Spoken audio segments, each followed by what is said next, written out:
Hi folks, this is Rant and Fury with the long-awaited start to my deep dive on the 38 Special cartridge, some of its development, some of its competitors, and some of its lineage. So let's start off with the development of the cartridge. It was developed in 1898 as a development of the old 38 Long Colt, which was used in the new service revolver being issued to the troops during the Spanish-American War and the Philippine occupation, where we had to deal with a bunch of drugged up Filipino Muslim rebels called the Moros. The reports from combat, which was usually close quarters, was the 38 Long Colt wasn't doing the job. It wasn't stopping a determined attacker. And these guys like using guns and machetes, but they was mainly melee, so you had to get in real close. They had improvised types of body armor, wound cloth around their midsection to take a little bit of the energy out of the bullets that was hitting them. They did various psychotropic substances to help numb the pain or put them in a higher level of frenzy. Ironically, 80 years later, with the drug trade hitting the United States, law enforcement found a similar parallel, and we'll talk about that a little bit later.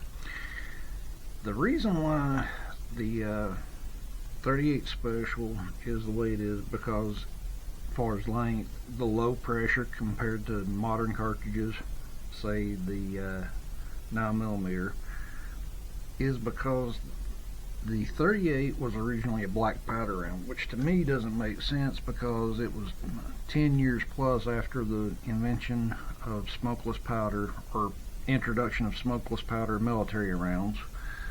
The 8mm Lebel in 1886. We had adopted the 3040 Krag and smokeless. Maybe American powder manufacturing wasn't up for a pistol cartridge at that time. Now, the reason why I say it's lower powered, let's go over some of the numbers here as far as case length. This is a 1.155 inch cartridge. Does 755 feet per second. That's with the lead round nose, 200 foot-pounds of muzzle energy. The 9mm Parabellum with a 147 grain full metal jacket does 975 feet per second and 310 foot-pounds energy.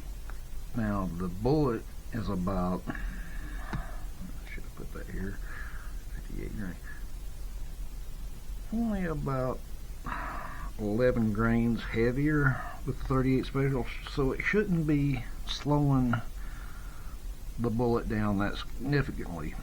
The thing is, the guns it was made in the time was for black powder ammo, I guess, and maybe the smaller frame Smiths. It was introduced in one of the hand ejector models, best I remember. I got my notes here if I don't knock everything over in the meantime. Sorry for being a klutz. A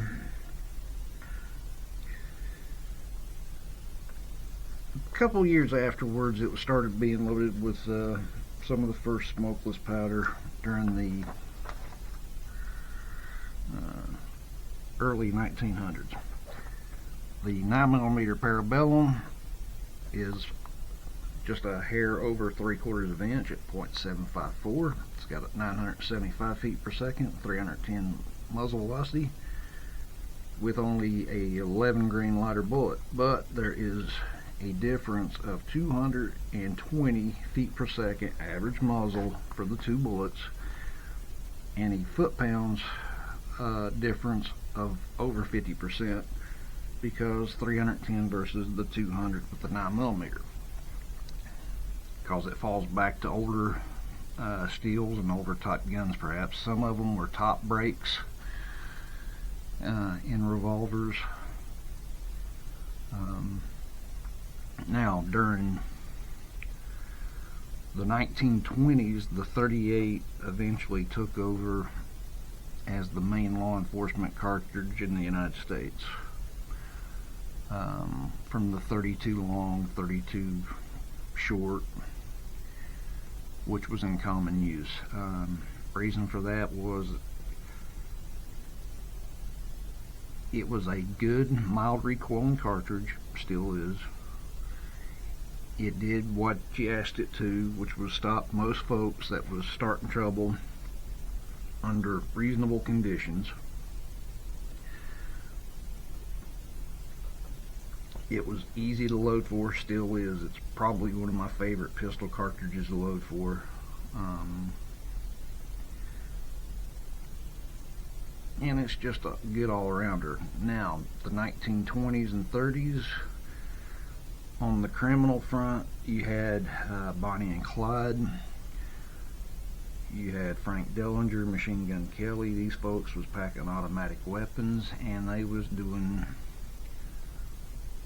the then updated version of horseback robbery, which was they pull into a bank, rob it, get in a car, trade gunfire with the cops, and go on their way. So the cops was needing a little bit more powerful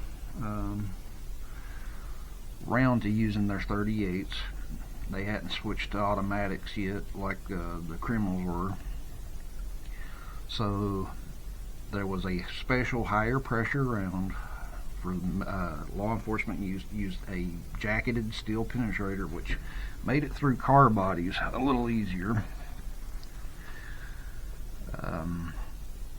There was also a high pressure round that they nicknamed the 38-44, and basically they took the 38 and put it in a 44 caliber end frame from Smith, which I guess gave it a little bit thicker cylinder walls to where they could boost the pressure up a little bit, which eventually led to the plus P ammo later on down the road.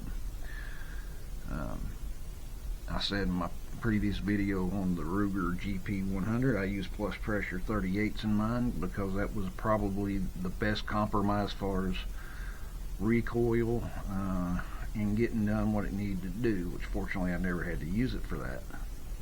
But it's always good to keep on hand. Give me a minute and I'll be right back. Okay, I'm back and I've made some more notes on the whiteboard. The plus P FBI load, which came out later, which was standard until 9mm overtook the law enforcement world, mainly because of high capacity and the influx of drugs causing more crime in the inner cities and what have you. It came in with a 158 grain lead semi-wad cutter hollow point.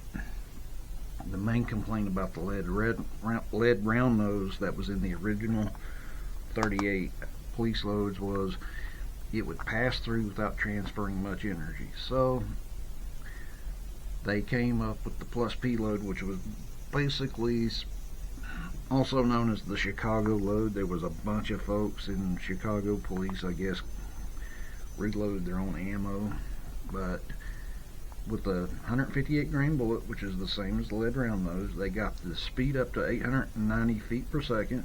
Not, let's see, about 85 feet per second less than the 9mm 147. 278 foot-pounds, which is a noticeable increase. That's 33% more, and just about 32 foot-pounds less than the 9mm. If you are carrying, and this was 4-inch barrels, not the 2-inch snubbies, you're going to expect less velocity in the 38s in a 4-inch barrel.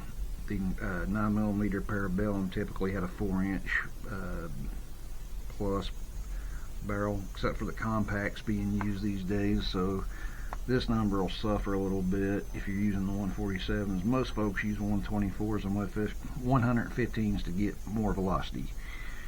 Now the 38s now, they've got 110 grain hollow points, 125 grain hollow points to jack up the speeds a little bit. And they also got them in plus P versions. Having said that, why hasn't somebody made a shorter revolver cartridge to replace the 38 that does the exact same thing? And the answer is, back in the 90s, it was tried. Charter Arms and Federal got together and came out with the 9mm Federal. Basically, it was a 9mm parabellum case with a extended rim, about like the old 45 auto rims that came out after World War II when surplus Smith & Wesson and Colt revolvers hit the market. People didn't want to mess around with half moon and full moon clips for the extraction and ejection. So Federal came out the gate, developed the cartridge with the rim. Charter Arms chambered it, and it fell flat on its butt. Why is that? Because everybody had been using the 38 Special. Like I said before, it's a good mild-mannered cartridge. If you've got a 357 Magnum and you want to do a lot of training to get familiar with your weapon, you can do it for a lot cheaper by using 38s, though occasionally you will have to fire some full bore magnums through it to get the full experience, to know where you're hitting at with the increased recoil. Now, with that, we get to the point where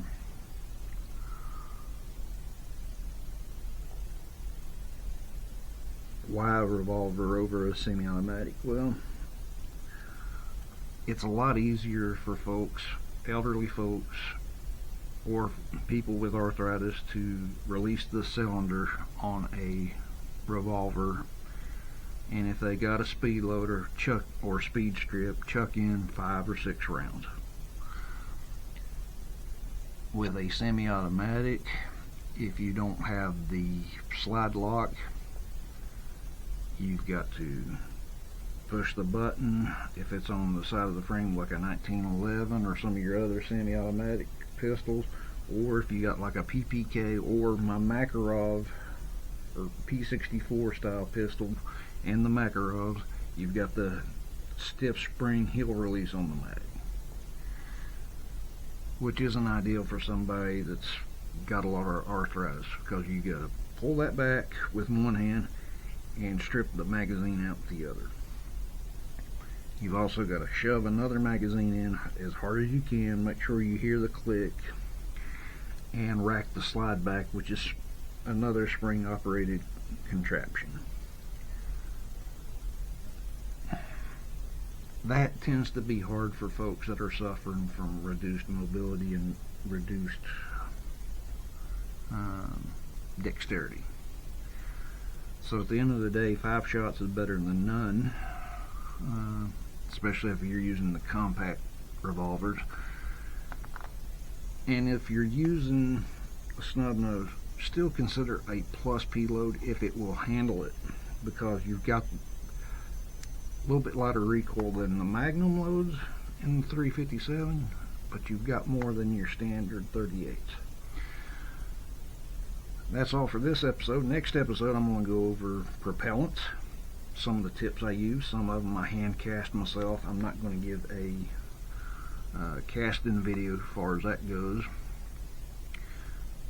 Go over the casings that I use. A lot of them once fired range pickups that I bought in bulk. Some of them was given to me because my aunt's father, who was a retired police officer, he loaded a lot of ammo for target shooting for the police department back during the 60s, 70s, and 80s before he retired.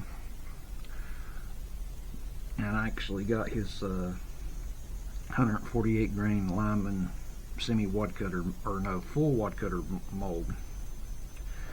For those that don't know, a wad cutter is basically a flying cylinder. It'll never get high velocities, but it punches a nice clean circular hole in paper. It also punches a nice clean hole in varmints, 2 or 4-legged, at close range. So that's all for this episode, folks. I hope you are having a great day. Take care, and I'll catch you next time.